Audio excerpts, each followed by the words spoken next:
Hello everybody. Today I plan on talking about why Elon Musk bought Twitter and what he plans on doing with it. This will be a pretty long video, so sit back and relax and let's get started. Okay, so we'll start by telling you what Twitter is in case you're not like me and don't use it. Okay, so Twitter is one of the most popular and influential social platforms in the world, with over 300 million monthly active users as of 2022. Founded in 2006 by Jack Dorsey, Biz Stone, Evan Williams, and Noah Glass, Twitter allows users to post and interact with short messages called tweets, which contain text, images, videos, links, and other media. Twitter has been used for various purposes, such as news, entertainment, politics, activism, marketing, and personal expression. However, in 2022, Twitter faced a major change in its ownership and direction when Elon Musk, the world's richest person and founder and CEO of several companies, bought it for $44 billion in cash. Musk had been buying shares of Twitter since January 2022, becoming its largest shareholder, and by April, with a 2.1% stake. He then made an unsolicited offer to buy the rest of the company on April 14, 2022, which was accepted by Twitter board on April 25th. This paper will examine why and how Elon Musk bought Twitter. What were the challenges and controversies involved with the deal? What are the implications and consequences of the acquisition for Twitter and its users? And what the future plans and prospects of the platform under Musk ownership and leadership will lead to. All right, let's begin. So, Chapter 1, the motivation behind Musk's acquisition. Elon Musk is known for his ambitious and visionary projects that aim to revolutionize various industries and domains, such as electric vehicles, aerospace, biotechnology, tunneling, artificial intelligence, and more. He is known for his outspoken and controversial opinions on various topics, such as climate change, cryptocurrency, and so forth. He often uses Twitter as his main platform to communicate with his fans. He has over 100 million followers on Twitter as of 2022, making him one of the most followed and influential people on the platform.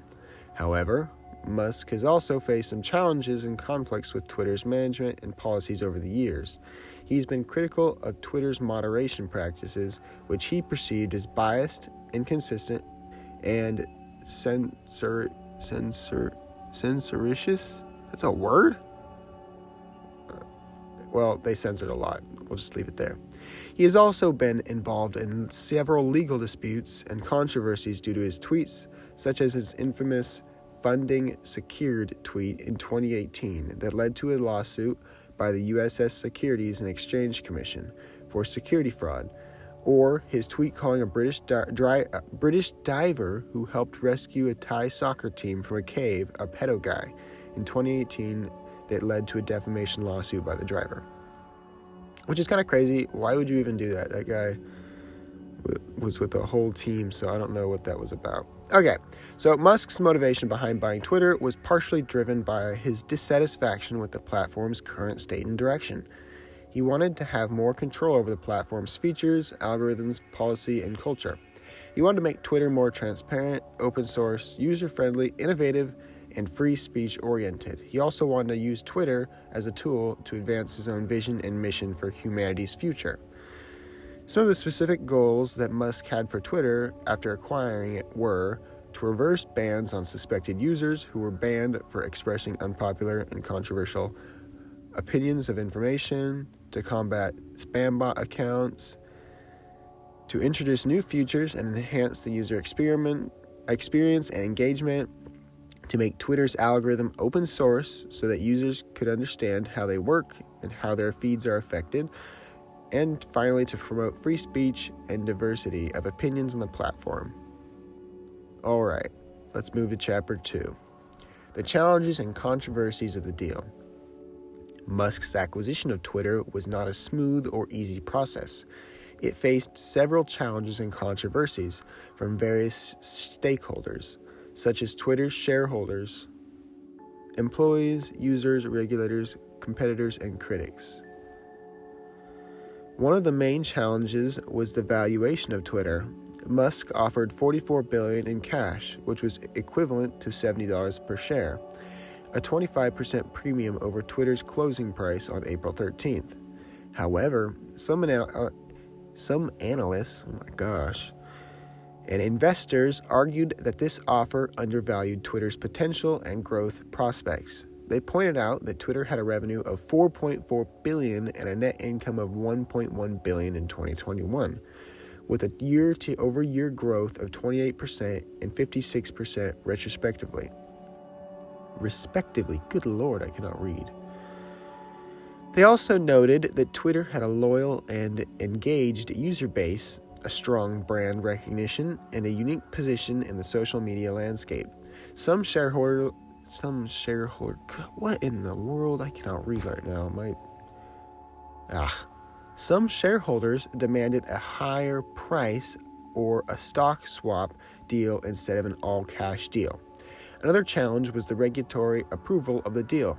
The acquisition of Twitter by Musk raised some antitrust and competition concerns, as it would create a dominant player in the social media market. Some regulators and lawmakers questioned whether the deal would harm consumer choice, innovation, privacy, and democracy. They also wondered whether Musk would have too much power and influence over public opinion and discourse throughout his control of Twitter.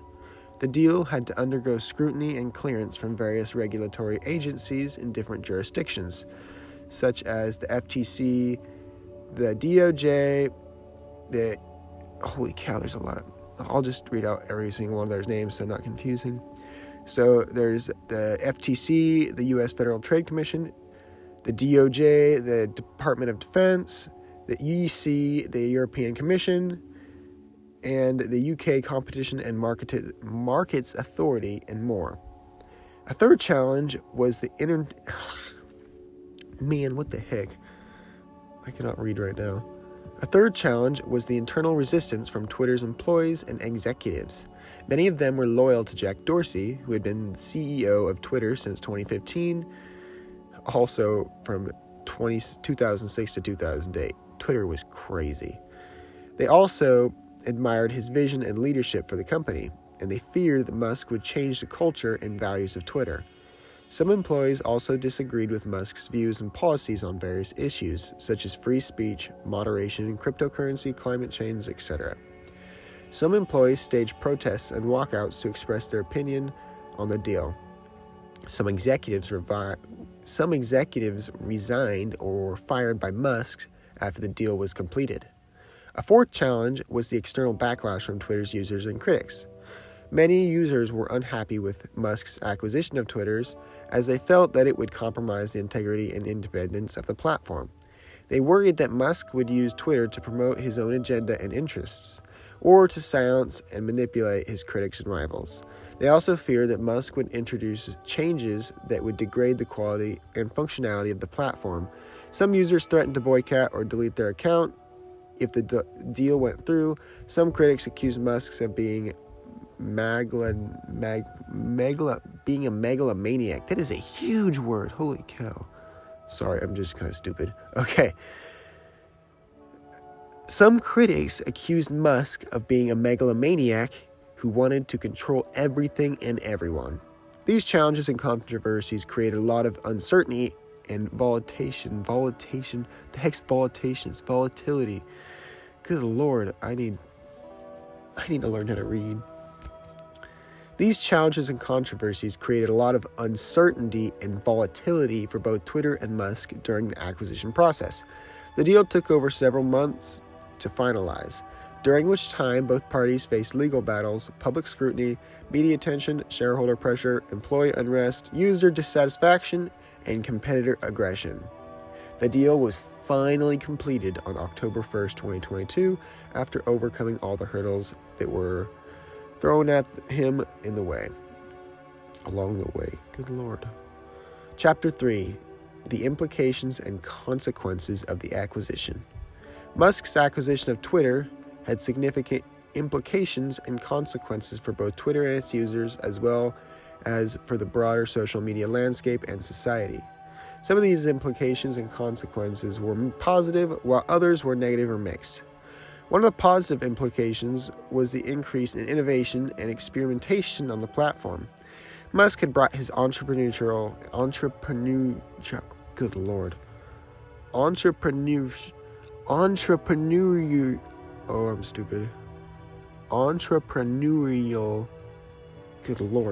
Musk brought his entrepreneurial spirit, yeah, you guys get what I'm trying to say.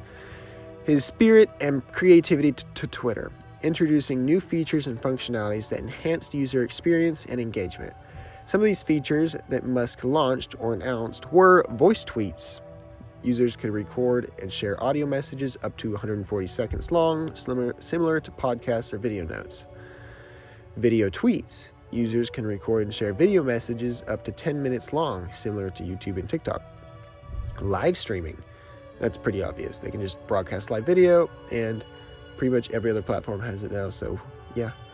Tipping. Users can send and receive tips in various forms of currency, such as fiat, cryptocurrency, or loyalty points. Subscriptions. Users can offer to pay an exclusive access content subscription and perks for monthly fees, similar to Patreon or other sites. NFTs, yeah. Gamification. Users can earn badges, achievements, rewards, and rankings based on their activity and performance on the platform, similar to video games or online learning platforms. And VR, AR integrations. That one's pretty obvious. They can use VR aspects such as the Oculus Rift or Microsoft HoloLens. And finally, AI assistants. Users can use artificial intelligence to help them with various tasks on the platform, such as composing tweets, finding relevant information, filtering spam, translating languages, oh my gosh, etc. These features made Twitter more fun, diverse, interactive, and personalized for users. It also attracted new users and increased user retention and loyalty. Another positive implication was the improvement in transparency and accountability on the platform.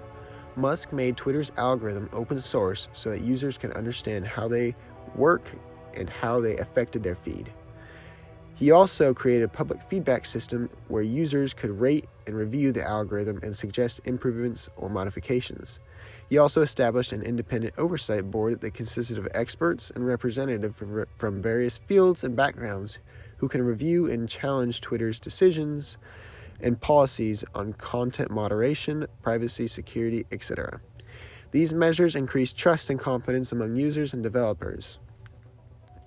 A third positive implication was the promotion of free speech and diversity of opinion on the platform. Musk reversed bans on suspended users who were banned for expressing unpopular or controversial opinions of information. He also relaxed Twitter's rules and guidelines on what was Bro, I literally cannot speak. I just can't. Where was I? He also relaxed Twitter's rules and guidelines on what constitutes acceptable or unacceptable content. He argued that users should have the right to say whatever they want as long as they did not incite violence or harm others. He also encouraged users to engage in civil and constructive debates with people who have different views or perspectives. He said he wanted Twitter to be a platform where people can learn from each other and have meaningful conversations. It's funny though, because Twitter's original moderation was crazy. They would let certain things go and they just restrict other things. And then sometimes it didn't make any sense. So I didn't use it, but my mom was always complaining about it. I don't know why she used it. She always got mad.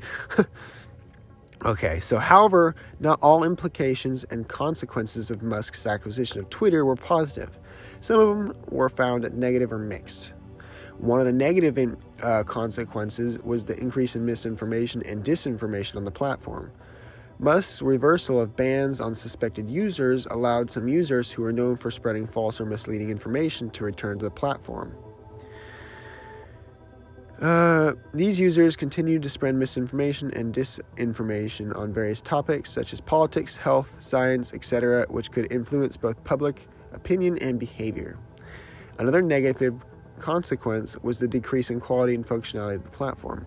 Musk's introduction of new features and functionality created some technical issues and glitches on the platform. Some features were buggy or incomplete with some devices or browsers. Other features were poorly designed or implemented.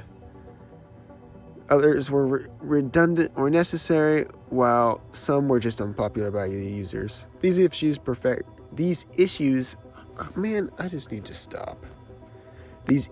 affected the performance and usability of the platform. A third negative consequence was the alienation and dissatisfaction of some users and critics. Many users were unhappy with Musk's acquisition of Twitter, of course, as they felt that it compromised the integrity and independence of the platform. They worried that Musk would use Twitter to promote his own agendas and interests, or to silence or manipulate his critics and rivals, which Twitter was doing by itself, so they didn't really need Musk's help. The platform was crazy. They also feared that Musk would introduce changes that would degrade the quality and functionality of the platform. Some users threatened to boycott or delete their accounts, yada yada. Same with critics. Holy cow. Big words. I'm just kind of stupid. Sorry. These consequences created a lot of controversy and conflict for both Twitter and Musk after the acquisition was completed. Many legal battles ensued, media scrutiny, and complications, yada yada. The platform had also lost some market share and revenue due to the loss of users and advertisers. It faced competition from other social media, and as they offer the same functionality and features. They also faced some ethical and social dilemmas regarding its role and responsibility in society. All right, let's go to our final chapter, Chapter 4. The future and plans that Elon Musk has for the platform. So Musk's acquisition of Twitter marked a new era for the platform as it underwent significant changes and transformations under his ownership and leadership. Musk had a grand vision and mission for Twitter, as he wanted to make it the best and most innovative social media platform in the world. He also wanted to use Twitter as a tool to advance his own vision and mission for humanity's future. Some of the plans that he has for Twitter for the future are to integrate Twitter with his other big companies such as Tesla, SpaceX, Neuralink, and the Boeing Company. He also wanted to try and expand Twitter's reach and influence in the global market, especially in emerging and developing regions such as Africa, Asia, and Latin America. He wanted to make it more accessible and affordable for people who have limited or no access to the internet or smartphones. He also wanted to make Twitter more relevant and appealing for people of different cultures, languages, preferences, and needs. He also wanted to explore new possibilities and opportunities for Twitter in the fields of science, technology, education, art, and entertainment. He wanted to use Twitter as a platform to support and fund research and development projects that aim to solve some of the biggest challenges and problems facing humanity, such as climate change, poverty, disease, etc. He also wanted to use Twitter as a platform to inspire and educate people about various topics and subjects that interest or benefit them. Finally, he wanted to achieve his ultimate goal of making humanity a multi-planetary species. He wanted to use Twitter as a platform to share his vision and plan for colonizing Mars and other planets in the solar system. He also wanted to use Twitter as a platform to recruit and train potential astronauts and settlers who would join him in his interplanetary adventure. These plans and prospects showed that Musk had high hopes and expectations for Twitter's future. He believed that Twitter had the potential and capabilities to become more than just a social media platform, but a catalyst and facilitation for human progression and evolution. I hope you guys have enjoyed the video. If so, please like and subscribe, and I'll try to make more of them. I've got one other video that's pretty good that's out. I have a couple older videos. They're not too good, but I mean, they exist. If you guys watch all the videos in sequence, then it will have YouTube place my channel at higher standings, so I'll get more views. Yeah. YouTube's algorithm likes to see people watching videos in sequence. So I'll have my new videos on a playlist, but I've got like six or seven older videos. They were made in a different style, and I'm not going to make those in those style anymore. I mean, they were kind of fun, but I'm just going to be moving on from that. Okay, well, I hope you guys enjoyed. I'll see you guys all later. Until then, goodbye.